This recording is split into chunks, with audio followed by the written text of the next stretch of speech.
So, following my last video, obviously I didn't get anywhere by trying to get rid of the battery light on the dashboard, and it's still been there, so I did go and purchase another alternator. Now this is second hand. Generally speaking, I do try to buy new parts for this van, simply because they've got more guarantee and you know that at least they're going to work. However, looking at the prices of the alternators for new ones, 120, 150 pounds, I couldn't justify it on the age of the van, so I decided to buy a second hand one. Now this should have been 60 pounds. I put it on my watching page through the eBay part systems that they use on eBay. You can put your registration number in, it tells you if the part's correct for your van or not. Apparently it is correct. They offered me a 10% discount because sellers can do that. I am a seller on eBay, so I know you can do that. Plus I got a 10% discount anyway, so I literally got 20% off this, so it was about £48. So I thought, that's not bad, we'll go for it. We'll give it a punt at 48 quid. Obviously I put it through Quidco as well, so I got a little bit of cash back as well, 50p, not a lot, but it's there at the end of the day. So we're going to get this on the van now. There's a few bits and pieces to be removed before we get anywhere with it. You've got to take the inner arch off to get to the covers, to get to the pulleys on that side of the engine, but it should be fairly straightforward to do, so we're going to get into that now, get it on, and hopefully this will resolve the problem.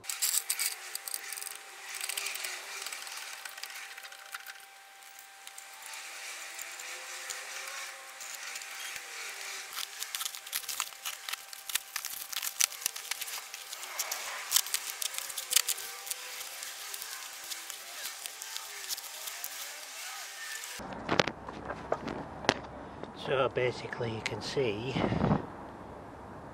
that it's held in by two bolts there, which to get to them you need to take the wheel off, so we need to take the wheel off.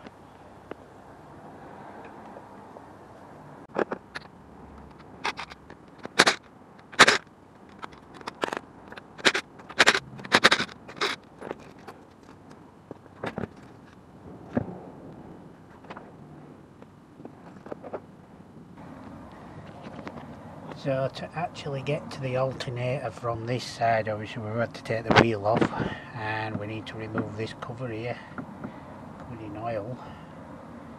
It's never a good sign, but it might resolve the issue. We might be able to see what's leaking the oil. So I'm going to have to disconnect all the wiring as well. So I'm going to have to disconnect the battery from the top. But I'm going to remove this first. I think it's held in by a couple of bolts, can't quite remember, I have taken it off before. There's one bolt just there, just at the end. And I think there's one round about here somewhere. I'll find that in a minute.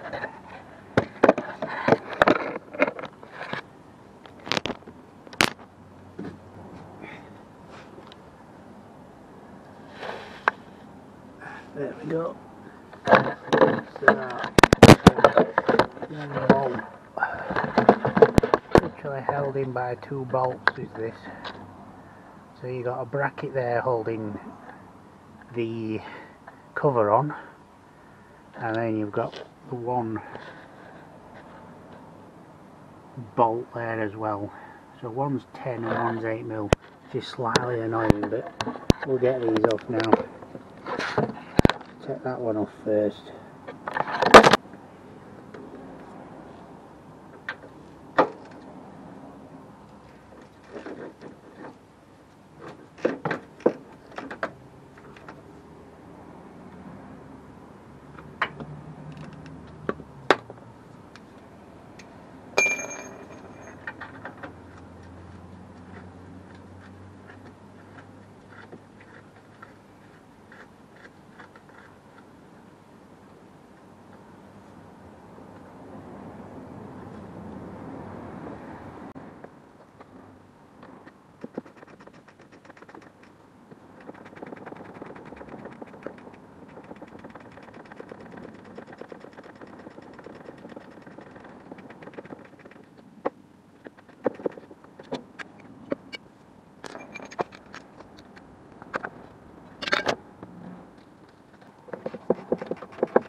So this here is the main crank pulley, and that will be attached to a timing belt inside the crank case. So yeah, this is your crank pulley. Now removing the belt won't affect your timing, so don't worry about that. This here is a tension pulley, so we need to get to that now. I think we can just put a spanner on it and get the belt off that way. The belt feels okay. I'm going to leave it on for now because I haven't got a new one. But I'll get this pulley out of the way. I think that's 13mm.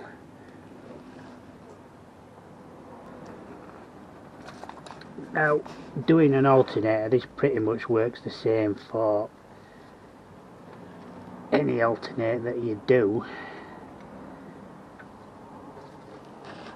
except for this one doesn't want to seem to move. It should be a tensioner, that, so it's the only one on it, I think. Or is it there? Oh, it's up here, I think. Is this it? Let's get my torch. Where's my torch gone? Hang on. Is that the tensioner there?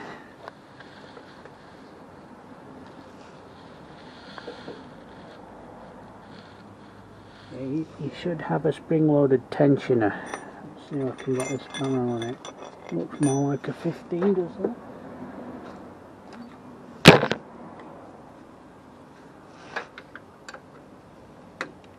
That feels like a tensioner, yeah. Yeah, right. So that's not the tensioner. The tensioner is over here, right at the back. Very awkward position to put it in, but there you go.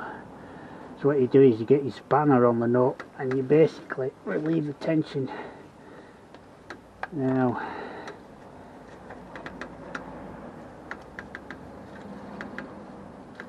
possibly. There we go. And once you've got the tension off, you've got the you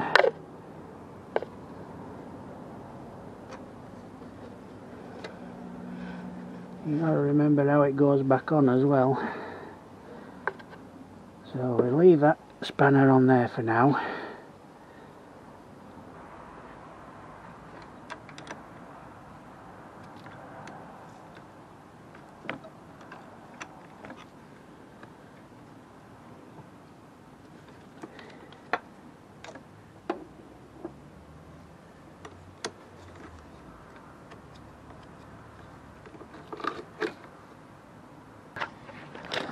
So your cables are there.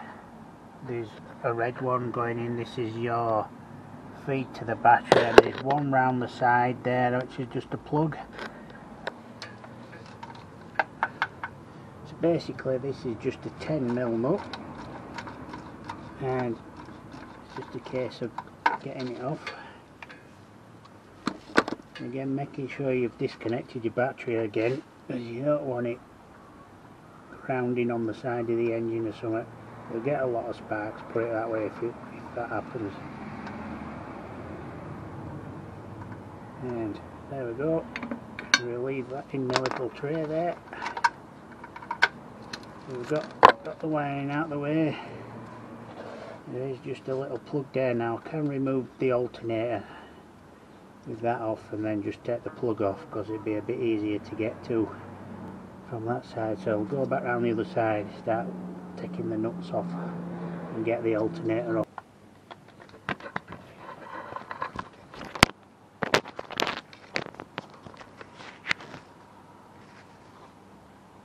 So we have one there, and I think there is one just at the top there above the pulley. I think you can just about see that. So once these are removed, the alternator should just drop off. I'll get these off now.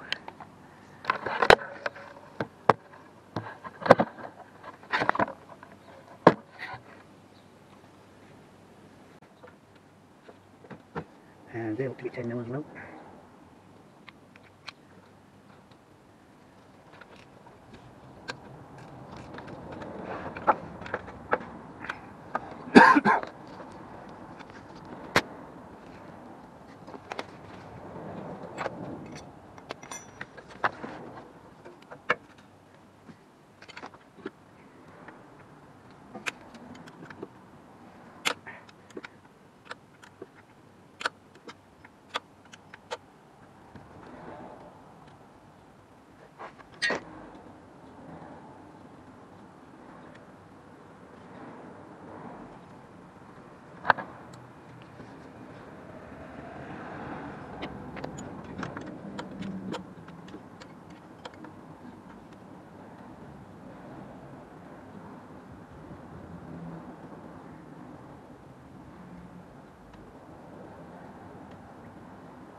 One out.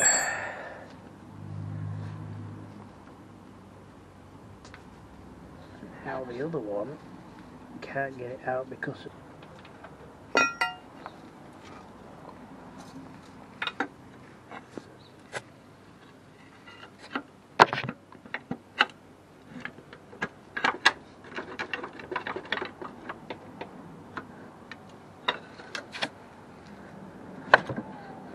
there we go, it's out.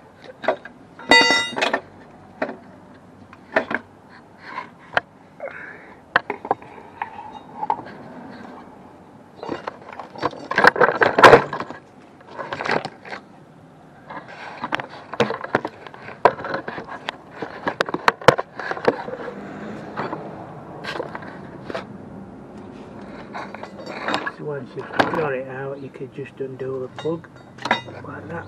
It should just come off, and this is basically your own knackered alternator.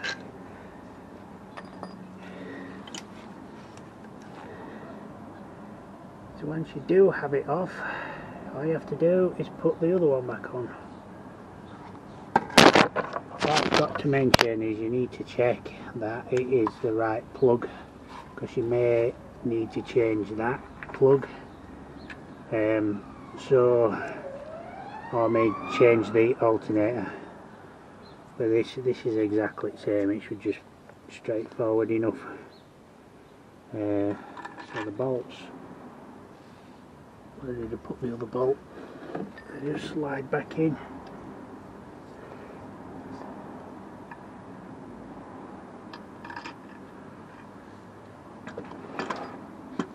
Basically get them lined up. So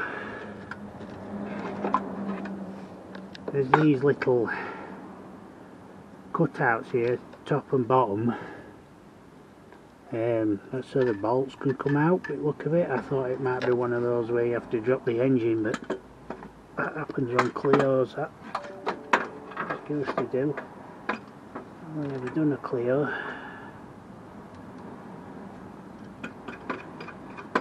Bit of persuasion. Always get the bottom one in first. So there we go, it's in. And the top one should just go in straight away then.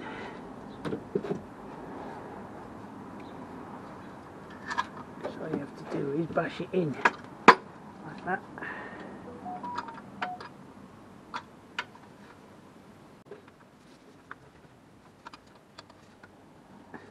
A bit of a jiggle if you have to.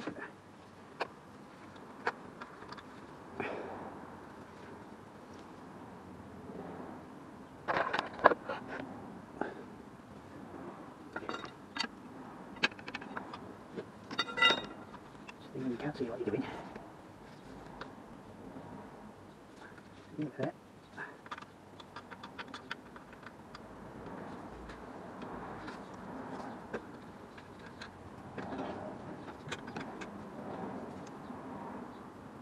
I think I can get spanner on that, it might just go in. a bit of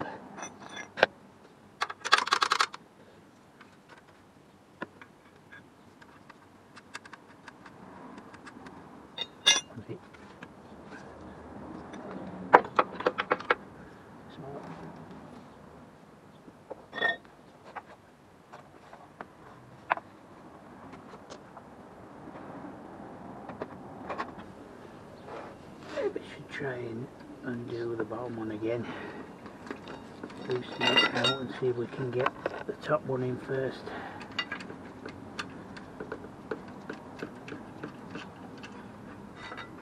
Take that bolt out completely and loosen it.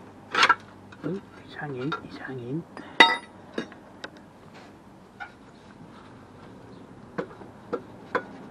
Might just want levelling up a bit.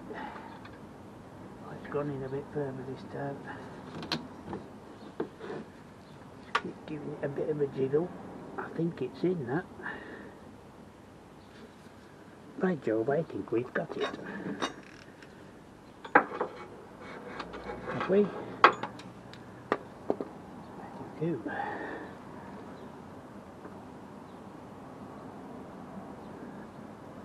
First time I got a grip of the thread. It's a little bit tighter as the top one for some reason, I don't know why. Oh no, it's not got it. Oh, it has got it. Ah, there we go. I think that's in now. Oh, that feels better yet. That's in. Finally. Hard to believe they're only held in with 2 bolts in it. But unfortunately they are. And that's where it is. That's that one in.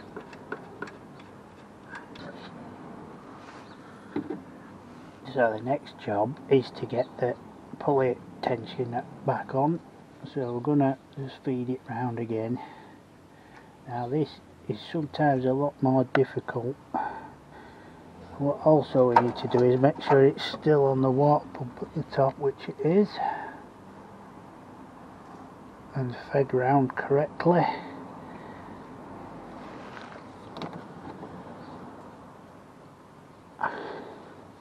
Because what you want to do is make sure that these grooves are in the pulleys correctly, otherwise it shreds it. So this is where it gets tricky. Oh well.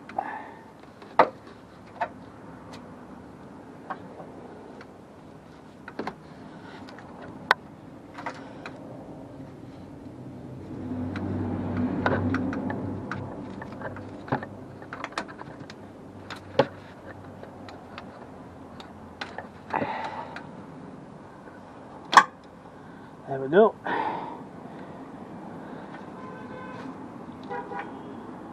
Doesn't feel right at the top of the pulley there. I'm going to tension it again.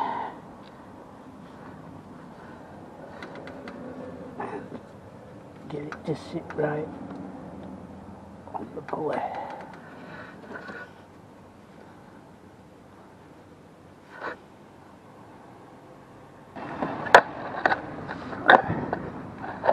So what you've got to do is check that the pulley belt is on the pulleys correctly, and not off any of them, because like I said, it will shred the hell out of your belt. You can actually reattach this plug from here, so we're going to do that. It's easier to put back on than it is to take it off from this position. It's back on there. What we'll do is reattach the wiring and then put the cover back.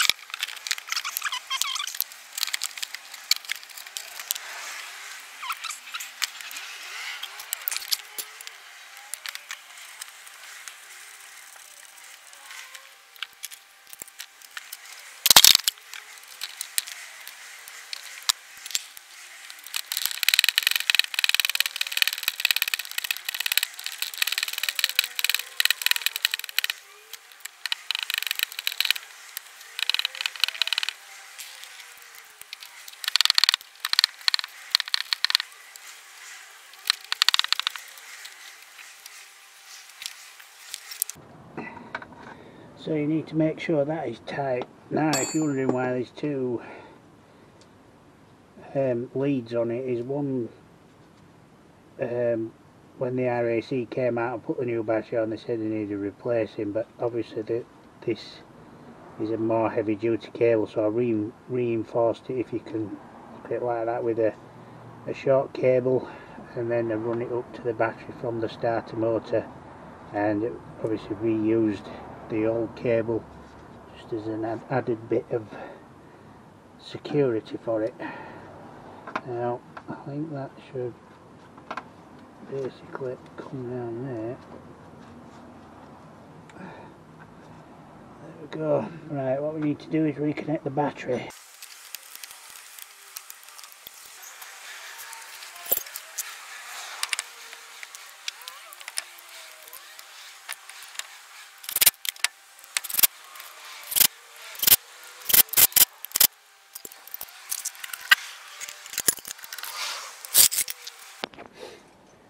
So it's the moment of truth now. We're going to get it fired up and see whether what's happened has worked, whether changing the alternator or not has worked. Hopefully it's resolved the issue, because I don't want to blow the hell out of my battery. So let's get it.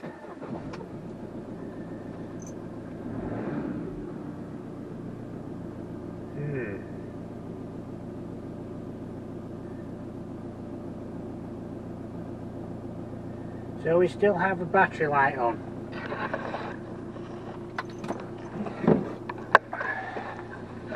Unfortunately, the battery light is still on, and oh, it's gone off. Yes, it's gone off. Wow. So you see, when I put the ignition on there, it was running for what, about 3 or 4 seconds, and it just stayed on, did that battery light, and I thought, oh, here we go again. So you thought it's settled down anyway, at least it's gone off. So that's pretty amazing that what we've done is worked. So it must have been the alternator that was at fault there. I was a bit worried then when it stayed on for a few seconds there, but it has gone off now. So we'll see how this goes, but obviously that has resolved the issue of the battery light being on. So like I said, it must have been the alternator at fault there. As long as it's putting the right amount of charge into the battery. That battery did cost me £205, by the way, by the RAC, which is another video which is up in the top there somewhere, and you'll get to see that. So all that's left to do now is put the code back in the radio. We've had the battery off. Now if I remember correctly, the code is 5, so what you do is you press your numbers here. So number 1 is with the first digit 5, I think it's 4, so we're pressing number 2, go to number 4, press number 3, that's a 0, so we need to press it 10 times, and 4 is 1, and then 5, incorrect. Oh, it's not that, that's not the right one then, so it's 5, I think it's a 9 then, it's not 4, it's, I always think it's a 4 for some reason, and that's how you put the code into these.